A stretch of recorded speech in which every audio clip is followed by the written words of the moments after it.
Salutations friends, and welcome back to your monthly dose of spooky content from me, your hostess, Eveline. Today I'm showing you how to make these guys. As you may be able to tell if you've been, like, a Halloween fan, these are the sort of vintage style monster masks that Spirit Halloween has been selling for the last couple of years. And what I've done is I have turned them into this sort of wall decor where I put the little eyeballs in them, I gave them some new eyelids, and I added a little hook onto the back so that they can hang all nice and neat up on my wall. Because I'm not gonna wear a plastic mask, that's uncomfortable. I figured today is a good day to put this video out because we're right on the cusp of August, and that is when Spirit Halloween opens, and so if they are selling these masks again, I can't imagine they won't be, they were huge sellers for the last 2 years, then you can make your own. I remember these being about $10 to $15 each, so not the cheapest project if you want all of them, but not super expensive either. And then the rest of the materials is just air dry clay, ping pong balls, and wire. So like really affordable for some like really cool wall decor. This is something that I've been wanting to do for a couple of years, and I finally got my hands on the masks last year, and so now here they are. They're done, and I'm super excited to show you how to do it. Before I do, though, I just want to try doing this at the beginning of the video where I ask you to subscribe and check out my Etsy shop where I am selling these little roses. As you can see right here, there are 6 left, so if you want one, you should get one, because I'm not going to be making any more, at least not this year. So I'm also going to be putting a bunch of art up on there, and the last thing is my podcast. I do have a podcast that I do with my friend who is also named Eveline that will also be linked down in the description if you are interested. Anyway, enough selling myself to you. Let's get on to how I made these. Alright, so to start off we need to remove all of the extra bits like the tag, the head strap, and the foam inside of the nose, and the black mesh that is covering the eyes. This no longer needs to actually function as a mask, so all of that can go and just get thrown away. I then trimmed up the eye sockets just to make it easier to sculpt on. This isn't a completely necessary step, but I think it helps and it gives a little bit more room for the eyeballs. I used an X-Acto knife to do this. If you do this, please be very careful. It is a lot of really awkward angles, and not only are you dealing with a very sharp blade, but you're also dealing with cut plastic, which can be very sharp. There's lots of opportunities to slice your fingers open. Please just be careful.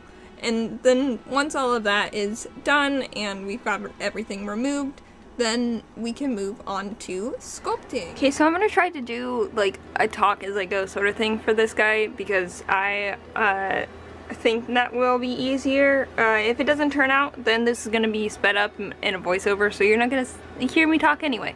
So we've cut out the eyes of our mask, we've tore out all the stuff on the inside, and so I'm gonna take some air dry clay and just sculpt out the sockets and stuff for my eyes to go in. I just made the eyes the same way I made them for these guys, exact same way. The only thing that I didn't do was add the veins, just because I didn't feel it was necessary for this project. The masks are kind of cartoony, and so I wanted them to stay a little more cartoony. These are still for sale, by the way. At the time of recording I only have 8 left, so if you want one, you should probably get one, because I'm not going to make any more. So hopefully my clay isn't dried out. It's been really warm around here, so I've been trying to keep it nice and moist. I have a cup of water here to help me with my sculpting, and I'm going to go grab a spray bottle as well. So I'm going to start by like pulling out just a chunk of this to get us started. He has quite good defined little bags that the other ones that I made didn't. The other's eyes were much smaller, so this one I have a feeling is going to take a little bit more filling in. But the idea to start is you just want to get this raw edge of the plastic sort of covered up.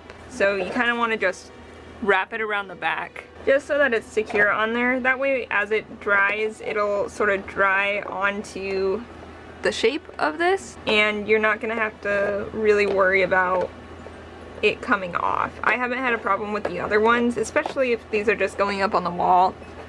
It doesn't need to be like crazy secured on there. I found that adding water also will help it kind of get sticky and stick to the plastic.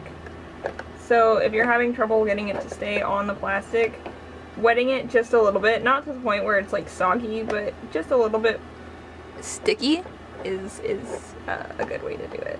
So yeah, and then I'm just gonna go ahead and start sculpting and adding, taking away. I feel like there's too much clay right around here, so I'm just gonna, and I wouldn't worry if you're using this type of clay about making too much of a mess with, like, you know, clay dust around it, because you can always go in with a wet paintbrush afterwards and just clean all that up.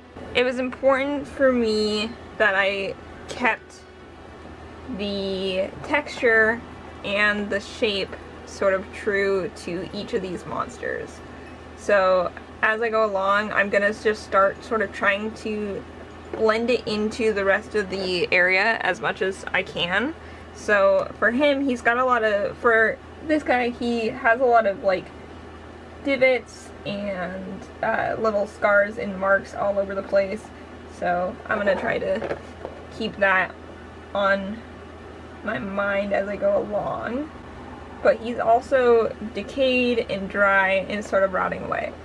So he doesn't necessarily have a lot of flesh left. It's just kind of dried up skin. And then I'm going to go through, this is my favorite one. It is just a really flexible pointed silicone tip. I think I got these in a pack from Hobby Lobby for like $5. But I'm going to dip it in the water and I'm just going to go through and add a bunch of like lines and texture, just wrinkles, make him look like he's 1,000 years old, because chances are he probably is, or older. So I'm following through with these little scars that he has going on and just kind of adding them in, trying to make them match up as best as possible, smoothing it out, you know, clay stuff. And I want to go through and I want to make this a little more rounded. I realized while doing these that the key is sort of less is more. Don't want to go super overboard. A little bit of texture is great. A lot of bit of texture looks really weird with the rest of the mask. And so then I'm gonna go ahead and add in the little like tear duct area that goes sort of here in this sort of general area. And I'm just gonna make a little ball, find sort of the smoothest looking point, give it a little bit of a point to it, just so it's more like an egg shape or a teardrop shape. And then I'm gonna go ahead and put it in like the very most inner corner of the eye and just squish it in there. So this one is actually a little bit big, but I don't think that's gonna matter. The eyes on this guy are a lot bigger than the other ones. And then I'm just gonna see how it'll look with the eyeball in it.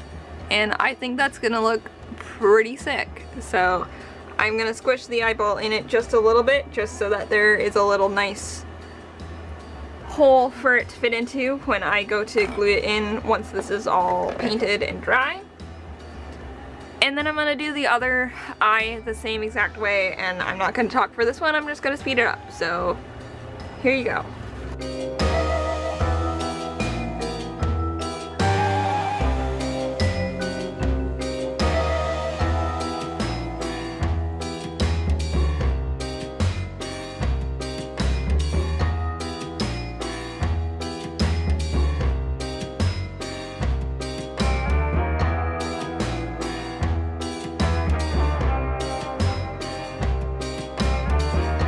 Okay, so I'm going to actually go put this downstairs because it is much warmer downstairs. It's been really hot out and I finally got an air conditioner for my room, so I'm gonna go put this down in the warmer part of the house in hopes that it dries faster, because the other ones that I did actually dried within a day, which is awesome because usually this clay takes like 2 to 3 days to dry out.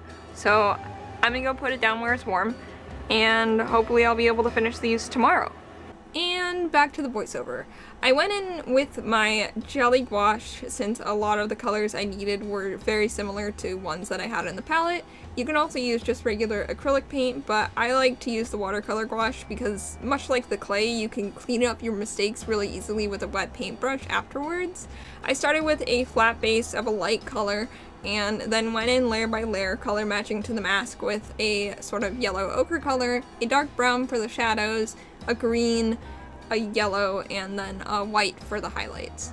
I made sure to try and mimic the kind of cartoony, sloppy nature of the design that was already on the mask, just so it all blended in nicely.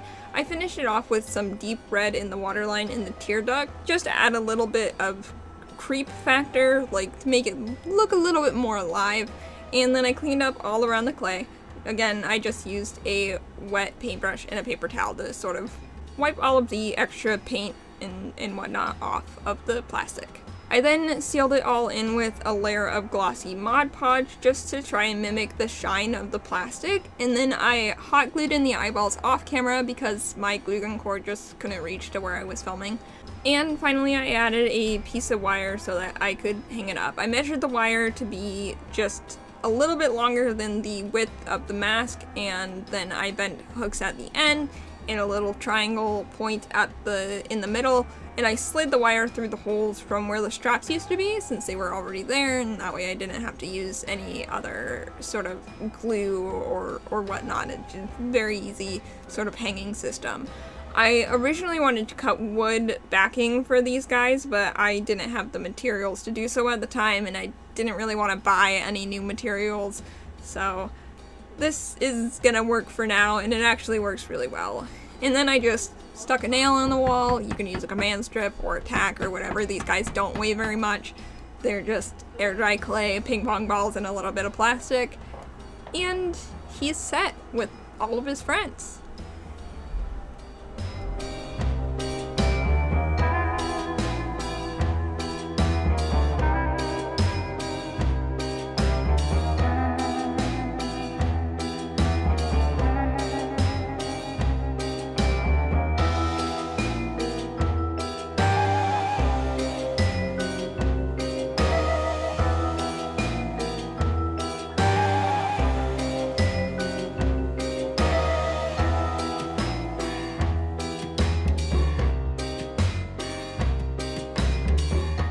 That's going to be it for me today, y'all. I am so happy with how these came out. I think they look awesome. This was my vision. I've had these like sitting in a box for almost a year now, and I am just so excited to finally have my vision come to fruition. They turned out exactly how I imagined them. Just before I go, I want to plug my Etsy store again and my podcast, both linked in the description.